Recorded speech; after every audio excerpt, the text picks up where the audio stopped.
بسم اللہ الرحمن الرحیم۔ السلام علیکم ناظرین، میں عمران خان کا سپاہی اور آپ دیکھ رہے ہیں ڈیلی ڈسپیچ۔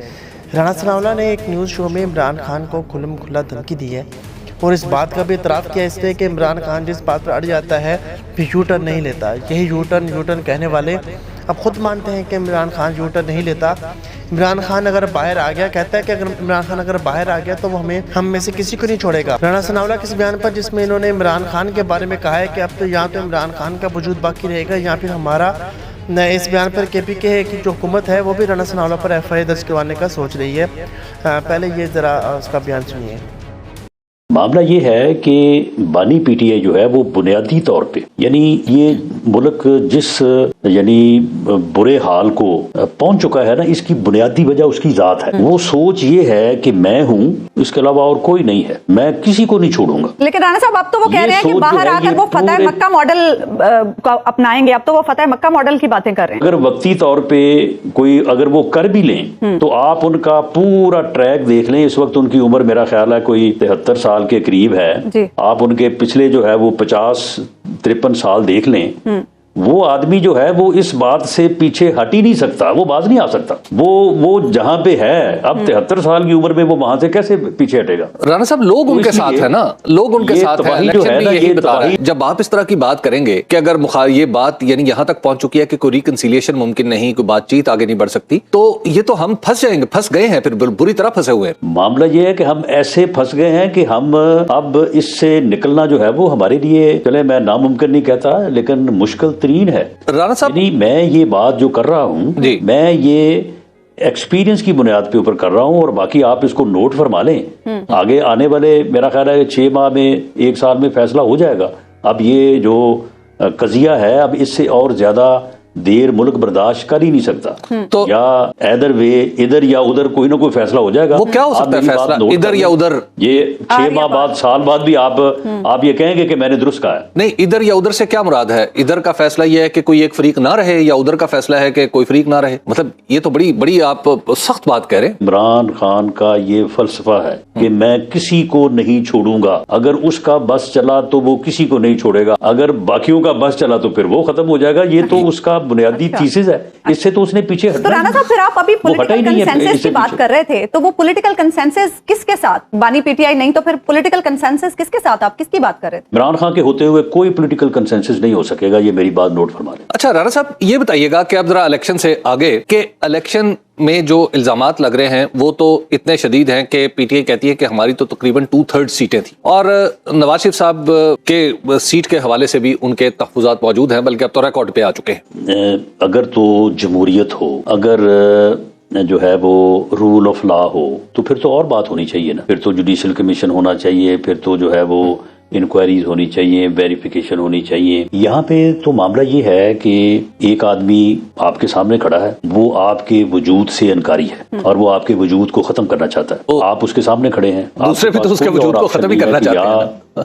آپ اس کا وجود ختم کروا لیں، آپ اپنا وجود ختم کروا لیں، یا پھر اس کا وجود ختم کر دیں۔ آپ مجھے بتائیں کہ اب یہ جو بات ہو رہی ہے جس کو آپ نے پوری طرح سے فریم کیا ہے کہ جی یہ سیٹ، یہ ہوا، وہ ہوا، 2/3، معاملہ یہ کہ 2018 میں ہم یہ کہتے تھے کہ اگر ہمارے خلاف یہ سارا کچھ نہ ہوتا تو ہم 2/3 میجورٹی سے کامیاب ہو جاتے۔ انہوں نے ہماری کسی بات کے اوپر کام کرا، یہ کیا کہتے تھے رانا صاحب؟ کبھی ایک وزیر اعظم جائے گا، کبھی دوسرا جائے گا، یہ سلسلہ اس طرح چلتا رہے گا؟ ایسے تو نہیں جمہوریت چل سکے گی، نہ پارلیمان چل سکے گی؟ نہیں، پھر بات یہ ہے کہ آپ مجھے یہ بتائیں کہ یہ سلسلہ ہی تو چل رہا ہے، اس وقت یہ ختم نہیں ہوا اور انہوں نے نہیں کیا۔ آپ لوگ دل بڑا کر لینا، یہ دل بڑا کر لیتے، انہوں نے کیوں نہیں دل بڑا کیا؟ اس کا پہلے جواب دیں نا۔ سن لیں، اب اگر دل بڑا کروانا چاہتے ہیں تو پھر ہمارے ساتھ بیٹھے نا۔ عمران خان صاحب اٹھے، انہوں نے کہا تمہاری ایسی تیسی، وہ میں نے تو تمہیں چھوڑنا ہی نہیں ہے۔ اچھا، تم تو سارے چور ہو، ڈاکو ہو، میں نے تو تمہیں کسی قیمت پہ، میں نے تم سب کو جیلوں میں ڈالنا ہے۔ اور اس کے بعد پھر جیلوں میں ڈالا، اس کے بعد اب ان کے ساتھ ہو گیا۔ چلیں، آپ حبیب اکرم صاحب نے جو بات کی ہے، میں انہی کے الفاظ پہ آ جاتا ہوں۔ اب ان کے ساتھ ہو گیا، اب آپ یہ کہہ رہے ہیں کہ دیکھیں پہلے آپ کے ساتھ ہو گیا، اب آپ نے کر دیا، تو معاملہ یہ ہے کہ بیٹھ کے اس کو طے کریں۔ ٹھیک بھئی ہم تو بیٹھ کے بات کرنے کو تیار ہیں، وہ آج بھی تیار نہیں ہے۔ رانا صاحب ایک اور بات بھی ہوئی ہے کہ پاکستان مسلم لیگ نون کے اندر بھی کچھ جوہری تبدیلیاں رونما ہوئی ہیں، اور وہ تبدیلیاں ایسی ہیں جو بڑی ان یوزل لگتی ہیں۔ مثال کے طور پہ ووٹ کو عزت دو سے بات شروع ہوئی، اور آج یہ ہے کہ ایک پیج کا تقریباً نعرہ ہی لگایا جا رہا ہے، اور حتیٰ کہ یہ بات بھی کی جا رہی ہے کہ مسلم لیگ نون نے نون کو کچھ نام دیے گئے سینٹ کے لیے، اب جنہیں منتخب کرانے کی ذمہ داری مسلم لیگ نون کی ہے. یہ حالات آپ کو لگتا ہے کہ مسلم لیگ نون زیادہ دیر تک اسی طرح چلتی رہے گی، ایک پولیٹیکل پارٹی جو اتنی بڑی ہے؟ اس دنیا میں رہنے کے لیے جو ہے وہ سب سے بنیادی شرط تو زندہ رہنا ہے نا جی، اپنے وجود کو برقرار رکھنا ہے، ورنہ جو اگر وجود ختم ہو گیا تو معاملہ ختم ہو گیا. اب ہم نے اپنا سیاسی وجود جو ہے وہ برقرار رکھنا ہے. اب سیاسی وجود کو برقرار رکھنے کے لیے جو عصر حاضر کے تقاضے ہیں، ہمیں یہ صورتحال درپیش تھی کہ ایک صاحب اس ملک کے حکمران تھے اور وہ ہمیں ختم کرنا چاہتے تھے. یعنی ختم کرنے سے مراد ہمارا وجود ہی ختم کرنا چاہتے تھے. آپ مجھے یہ بتائیں کہ ہم نے اپنے وجود کو برقرار رکھنے کے لیے جو عصر حاضر کے تقاضے ہیں ان کو نبھانا تو ہے نا. اچھا، یا تو آپ پھر کہیں کہ جی آپ اس وقت جو ہے وہ اپنا وجود ختم کروا لیتے اور آج نہ رہتا بانس اور نہ بجتی بانسی. آپ کی پارٹی کے اندر سے تو کوئی بھی اپنے متعلق نہیں سوچ سکتا. آپ کی پارٹی کے اندر سے تھوڑا سا ایک دفعہ ماضی کو کھنگالنے کی بات دوبارہ ہو رہی ہے. آپ ہی کے ایک ساتھی خواجہ آصف صاحب نے تو بڑا واضح طور پہ کہا ہے کہ وہ اس بات کے حامی ہیں کہ جنرل قمر جاوید باجوہ کو اور جنرل فیض کو پارلیمنٹ کے سامنے لایا جائے. کیا مسلم لیگ نون اس جگہ سے ہٹ رہی ہے جہاں پہ وہ سب کچھ معافی تلافی کر چکی تھی؟ نہیں، میرا نہیں خیال کہ پارلیمنٹ کے سامنے لانے سے مراد خواجہ صاحب کی یہ ہے کہ ان کو جو ہے وہ چارج شیٹ کیا جائے یا ان کو ایک ملزم یا مجرم کے طور پہ پارلیمنٹ کے سامنے یا پارلیمنٹ کے کٹہرے میں لایا جائے. آپ گریز کیوں کر رہے ہیں حکومت میں آنے سے؟ میری معلومات یہ ہیں کہ آپ پر کافی دباؤ بھی ڈالا گیا ہے. دباؤ سے مطلب ایک ظاہر دوستانہ دباؤ ہے آپ کی پارٹی کا کہ آپ پنجاب یا وفاق میں آئیں. آپ کیوں گریز کر رہے ہیں؟ جب حکومت بنے تو حکومت کو یہ چاہیے کہ وہ منتخب لوگوں کو جو ہے وہ ذمہ داریاں دیں. رانا صاحب یہ بتائیے گا کہ آپ اس حکومت میں شامل تھے اور اس میٹنگ کا بھی حصہ تھے جس میں ڈونلڈ لو کی سے منسوب جو سائفر تھا وہ پیش ہوا اور آپ اس دوسری کمیٹی میں ڈیفنس میں شامل تھے. تو جب ڈیمارش کیا گیا باقاعدہ طور پر دونوں دفعہ ایک ہی پریس ریلیز تھوڑے سے بدلے ہوئے ناموں کے ساتھ آ گئی، تو آج ڈونلڈ لو صاحب کہتے ہیں کہ سائفر کا کیس سارا جھوٹ ہے. تو کیا آج بھی آپ اس کو جھوٹ سمجھتے ہیں؟ جی بالکل. جو ڈونلڈ لو صاحب نے جو بات کی ہے، یہ کہنا کہ امریکہ جو ہے وہ پاکستان کی حکومت کو ختم کرنے کے لیے جو ہے وہ ایک سازش کر رہا تھا، یہ اس وقت بھی، لیکن پھر اسے مداخلت بھی تو کہا گیا نا رانا صاحب.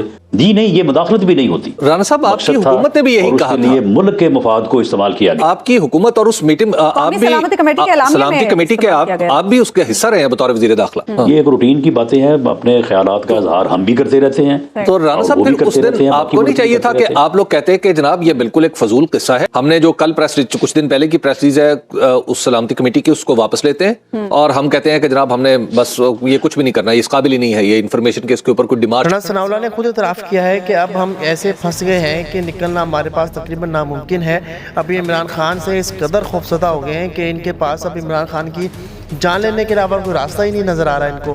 عمران خان پہلے ہی اعلان کر چکا ہے کہ میں باہر آ کر فتح مکہ کے ماڈل پر عمل درآمد کروں گا، جس میں عمران خان اپنی ذات پر لگی تکلیفیں تو معاف کر دیں گے، لیکن اس ملک کے ساتھ جنہوں نے ظلم و ستم کیا ہے ان کو کبھی معاف نہیں کریں گے. لیکن یہ حکومت اپنے کالے کرتوت جانتی ہے اور یہ بھی جانتی ہے کہ عمران خان کے ساتھ عوام ہے اور خان ایک دن ضرور باہر آئے گا انشاءاللہ. تو اب ہم پاور میں ہیں اور حکومت ہماری ہے اور طاقت اور حلقے بھی ہمارے ساتھ ہیں، تو یہی وقت ہے کہ عمران خان کو راستے سے ہٹایا جائے.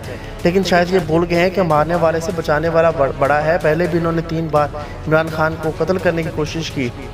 یہ رانا ثناء اللہ اب بکواس کرتا ہے کہ عمران خان نے ہمارے اوپر ظلم و ستم کیے. بندہ پوچھے کہ اس شخص کی حکومت میں کبھی عوام پر ظلم و ستم نہیں ہوا، گھر اور 4 دیواری کا تقدس کبھی پامال نہیں ہوا. تو ظلم و ستم تو تم لوگوں نے کیے. ہمارے ٹاؤن یہ بھول جاتے ہیں کہ تم لوگوں نے عوام کے ساتھ کیا سلوک کیا تھا. تم لوگوں نے تو عوام سے جینے کا حق تک چھین گیا ہے. اور اب جب یہ بدحواس ہو گئے ہیں اور ان کو نظر نہیں آ رہا کہ ہماری حکومت چلے گی اور عوام جو ہے وہ بھی ان کے خلاف ہے، فوج جو ہے وہ بھی پہلے ویسی گندی ہو گئی ہے عوام کی نظروں میں، تو اب یہ کھلم کھلا دھمکیاں بھی دینے لگے ہیں عمران خان کو کہ ہماری دھمکی سے ہی شاید یہ ہماری بات مان جائے گا اور ڈیل کر لے گا. لیکن ان کو شاید ابھی تک عمران خان کے بعد پتہ ہی نہیں چلا. اب تک کے لیے اتنا ہی، اپنا خیال رکھیے گا.